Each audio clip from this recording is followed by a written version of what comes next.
Hello everyone, I'm back for another video talking about, another group of cards that need to be unbanned for a particular format. The thing is, I actually just, lied to you. These cards actually are not banned at all from, the format I speak of that they are banned from. They're actually restricted. And, yes, if you heard me correctly, by that hint, we're going to be talking about Vintage today. In case you're not familiar with it, Vintage is a format that allows you to build decks with all sorts of cards, and the good news about it is, hey, there's no ban list. However, because several cards throughout Magic's history have become, really flippin' overpowered, let's just face it, there's a restricted list. Although you can play up to at least one copy of these cards in each of your decks, there is no ban list, so everything is fair game. Fancy that. Considering that there are lots of, you could say, cards that are playable in this format that would be banned in others, it can lead to a lot of ridiculous games and ridiculous combinations. Today we're going to be going over the top 4, yes you heard me 4, not 5, I can only think of 4 for this list, sorry, cards that should be removed from the restricted list in Vintage. Now, before I continue, I just want to say that these are not chosen from a particular survey or list. These are from my opinion playing Vintage. However, because I do not own a set of the Power 9, I don't really play Vintage all that much. Historically, I have usually just played Vintage for fun, and when I have not played Vintage for fun, I've had to use some sort of proxy. Looking over this list, like I said, I can only come to 4 things that could really be considered unrestricted, because I know why a lot of these cards are on this list. And, those of you who were expecting 5 cards, I'm really, really sorry. Anyway, let's kick things off and talk about the 4 cards that should be unrestricted in Vintage. Now, this first card, some people will probably disagree with me. I know this card is really bonkersly powerful, and in fact, this card's actually banned in Legacy. However, because Vintage is a bit more powerful of a format, I think this card should be at least given at least another shot. Likely because this card has another version of itself. There are actually 2 copies. Not really copies, they do different things, but they have the same idea of different things, or idea of things, so to speak. The card I speak of is Yawgmoth's Bargain, and yes, I'm aware you can draw your whole deck with this card.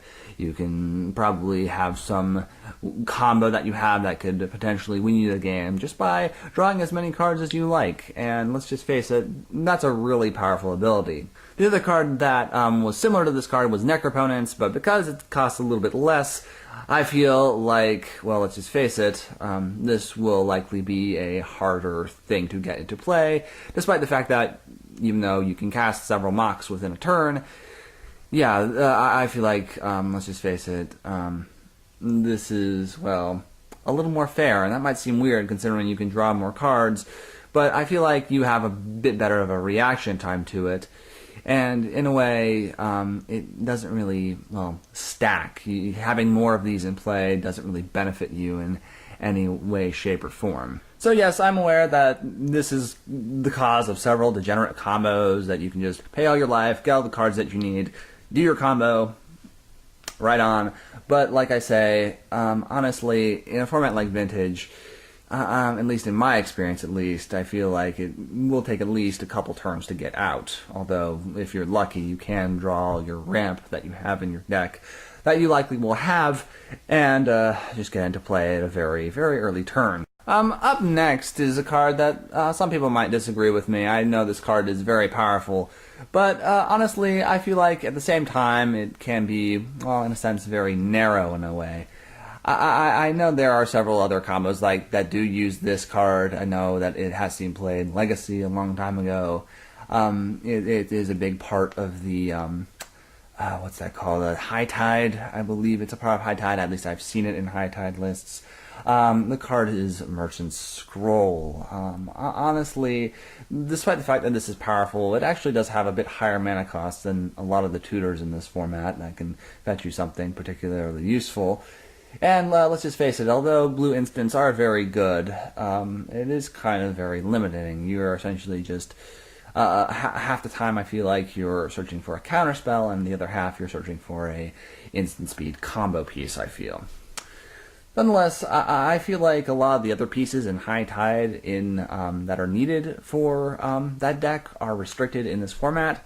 So at most, I just feel like this is just going to fetch you a counterspell at most, considering that those decks just don't seem to really be in Vintage in general. They're more like a legacy thing. I really feel like, considering a lot of the combo pieces have been restricted so much, I do kind of feel like it's kind of safe to ban or unrestrict in this case. Going on to number 2, we have Gitaxian Probe. I actually made a video about this a little while ago, and the reason this got restricted is because it has a lot to do with, I think it had a lot to do with like Monastery Mentor and a lot of the other prowess creatures. But frankly, there's so many other cards in this format that just give you a lot more card advantage.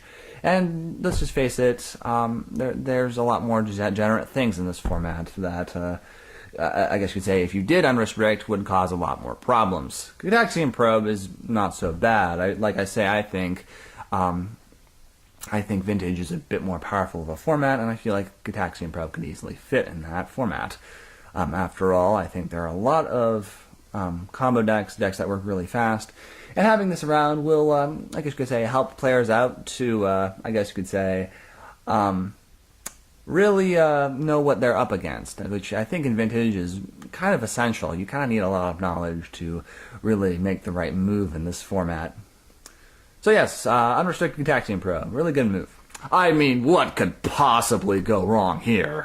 Finally, coming into the home stretch is a card I actually thought about being unbanned in Modern, but it was replaced by another similar card.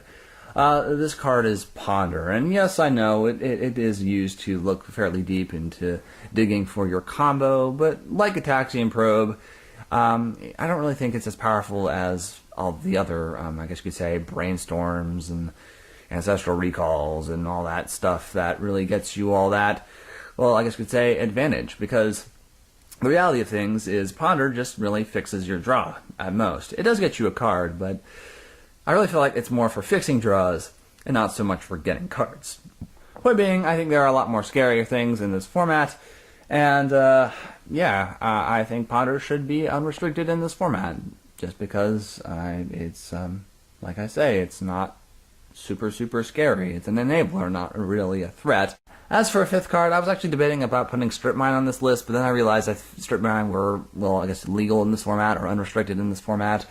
It would just drive a lot of people crazy. Everyone would play it, and yeah, it could fit into any deck, and it kills any land. This includes basics, which is why I think Wasteland is a bit more fair, and something like this is just a little bit bonkers. I apologize to anybody who thought that the Power 9 were going to be on this list. Also, I'm kind of surprised no one has ever thought of no restricted list Vintage. I feel like that would be really ridiculous. If you thought there was another card that was on the restricted list for Vintage that should have been on this list, please let me know about it in the comment section below. If this is your first time checking out my channel, please like and subscribe, as it helps gets this and all my other videos about Magic the Gathering out there. Again, my name is Unrestrict. I hope you all have a happy time gaming, and I'll see you all next time.